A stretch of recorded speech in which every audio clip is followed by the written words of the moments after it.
New opportunities have opened up abroad for South Africans wishing to teach English as a foreign language. In fact, Thailand, Vietnam and South Korea are just some of the countries that have reopened their borders to international countries, and South African teachers are securing work visas as a way of traveling during the pandemic.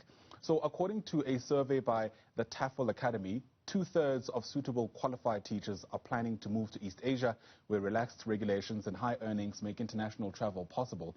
For more on the study and many other issues, let's bring in Simon O'Toole, digital marketing specialist at the TEFL Academy, joining us now from Dublin in Ireland. Simon, great to chat to you. Thanks so much for making time for us.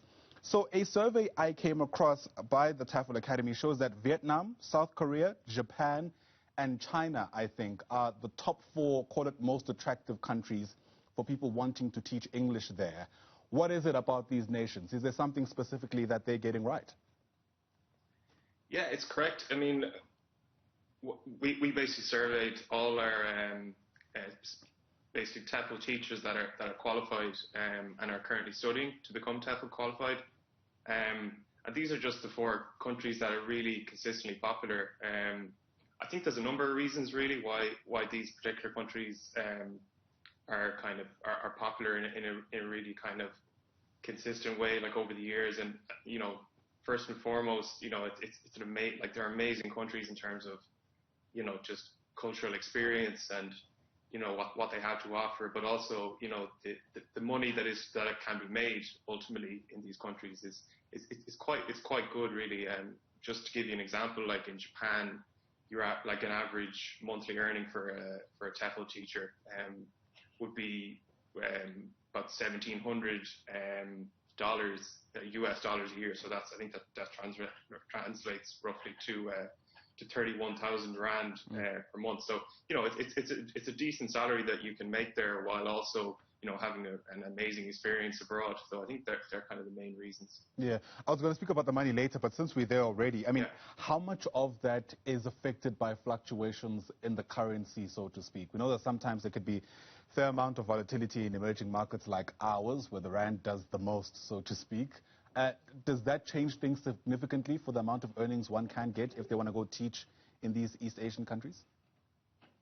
Yeah, it's true. I mean, any currency is going to fluctuate over time, but what we've seen is that that's we kind of advise our students and our graduates on what's a rough guide in each country, but ultimately the earnings in each country relative to the cost of living there is generally very competitive, if not very good. So it's just one of the many reasons, as you say, like money is just one thing, but a lot of the time it's cultural experience. It's a chance to get outside your comfort zone, and just kind of where I am, obviously here in Ireland, like we have a long kind of history of basically of travel, and sometimes it's forced, sometimes not, like over the decades. So we've quite a big diaspora really, I suppose, and the benefit that kind of provides like a country like Ireland is massive really, because we have just community around the world, and people have come back and brought back different sort of different skills and different ideas, and I just think travel is such a positive thing when for those who have the opportunity to do it, and becoming TEFL qualified and going and teaching English, it's the perfect ticket to that sort of travel. I want to go back and speak a bit more about these 4 top countries that we've just earmarked. China, as an example, has, let me say, been on the receiving end of not so great reportage and coverage, especially when it comes to the government's response to a democratic space, which some feel has been suffocated. In fact, I've seen some of my colleagues further afield reporting about ways through which they've been prevented from doing their work freely. How high up the number of concerns is something like that, for instance, for people considering to go teach in a country like China? Yeah, I mean, it's definitely a decision, and I completely empathize with the limitations of journalistic freedom, and there is issues in China. There's no getting away from that. But on the other side, there is, to a certain extent, like on the ground in places like Beijing and other kind of big urban centers. I guess for everyday folk, like life goes on to a certain extent, and there is that huge demand to learn English there, particularly for for children. So that's why I guess people are attracted to go there to teach, because there is such a huge demand for people to learn English in China. So, but yeah, I mean, I can completely empathize with, you know, with the issues that do, you know, that are present in Chinese in culture generally. But yeah, I mean, that's not to say that there isn't, you know, day-to-day life there, like no more than in here in Ireland or in South Africa or anywhere. Fair enough. I wonder whether, look, I mean, a lot of your conversation with me has been emphasized on travel, the ability to travel during the pandemic. Not everyone who wants to teach English, though, might be open to that, at least not at this stage of our fight against COVID-19. Has that opened up opportunities that weren't initially there online? Because, of course, the demand for English could very well have been sustained during this period, or the demand for learning English, that is.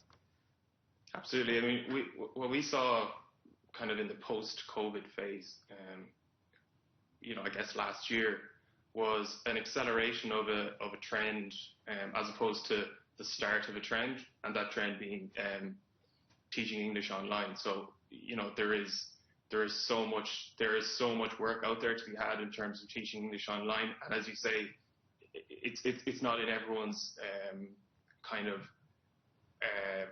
ability to travel, because, you know, we all have different circumstances, and you know, and ultimately, like, not everyone wants to travel, but teaching English online it's a really great option. There's money to be made doing it, and you know, it's often the case that people, it's just such a versatile thing to do. Like, some people can do it as you know, essentially like a side hustle.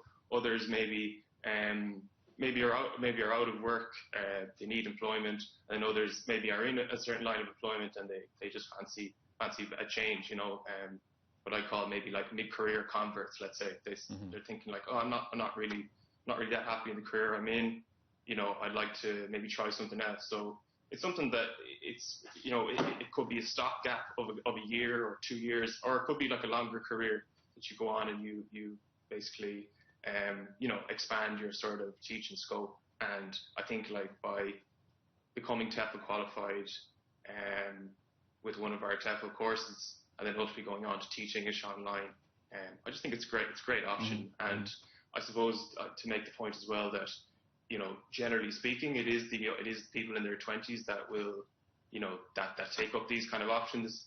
But that's not to say that, like, anyone of any age, like, if you go onto our website, you can look at our different, like, student stories. So it's basically like testimonials, essentially, from people that have qualified at the TEFL Academy, gone on to work in different places, be that like traveling abroad or teaching English online. And you'll see, like, the range of ages. Like, you could be in your 60s and you may have retired, or and you fancy just, like, you know, teaching, engaging with people, like, you know, passing on like an invaluable skill, while earning money at the same time. So yeah, it's a very flexible kind of field of work. Yeah, great to see that, you know, COVID-19 hasn't taken away some opportunities, even those that existed before the pandemic. Simon, thanks very much for your time. Really appreciate your chatting to us. Simon O'Toole is digital marketing specialist, beg your pardon, with TEFL Academy, joining us live there from Dublin in Ireland. All right.